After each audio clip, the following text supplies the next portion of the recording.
wabarakatuh. Sahabat muslim, tahukah anda pohon tertua di dunia, yaitu pohon zaitun, menjadi saksi perkembangan tiga agama?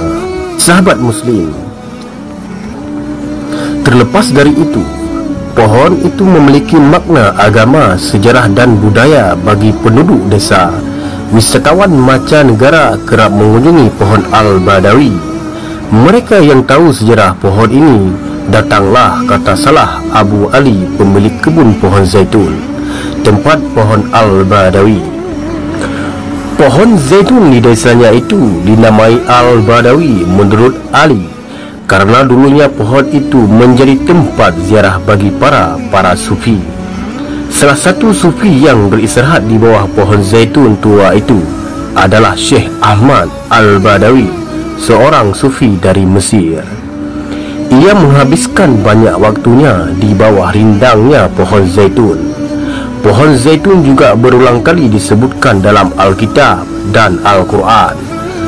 Cabang-cabangnya telah menjadi simbol perdamaian unisal.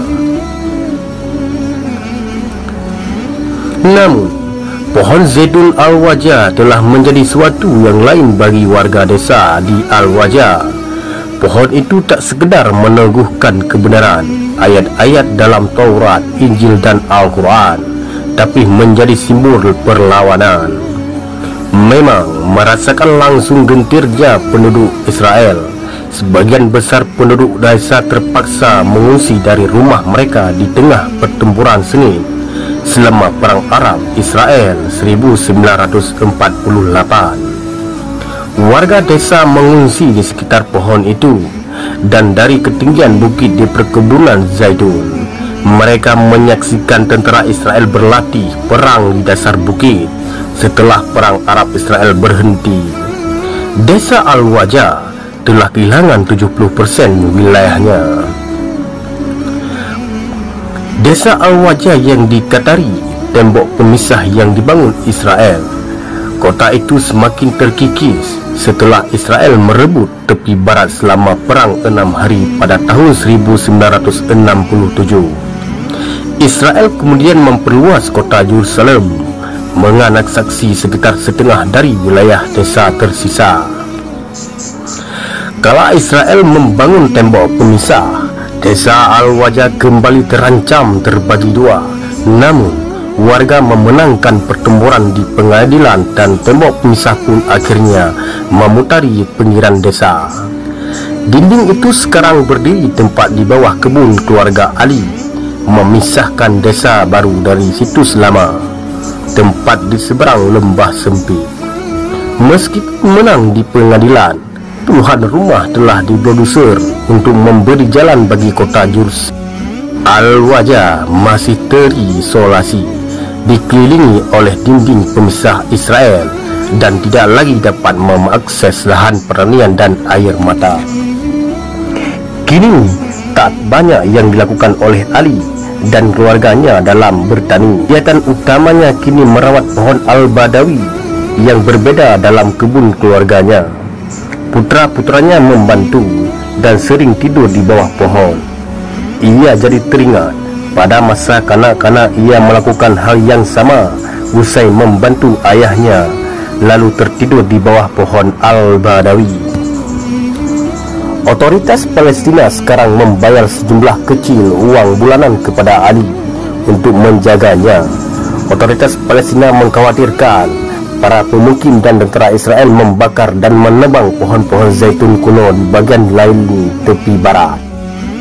Menurut Perserikatan Bangsa-Bangsa, sekitar 45% lahan pertanian di tepi barat jalur Gaza berisi pohon zaitun, memberikan penghasilan bagi sekitar 100 keluarga. Kebun pohon zaitun selama ribuan tahun menjadi sumber makanan dan minyak bagi warga Palestina. Orang-orang Palestina melekat pada pohon zaitun, kata Ali. Pohon zaitun adalah bagian dari perlawanan kami dan bagian dari agama kami. Dengan pohon zaitunlah kami hidup, dan tanpanya kami tidak bisa hidup.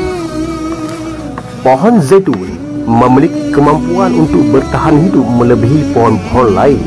Ia bisa hidup pada Laskap Levant, wilayah Suriah, Lebanon, Palestina dan Jordania yang berbatu dan terjal.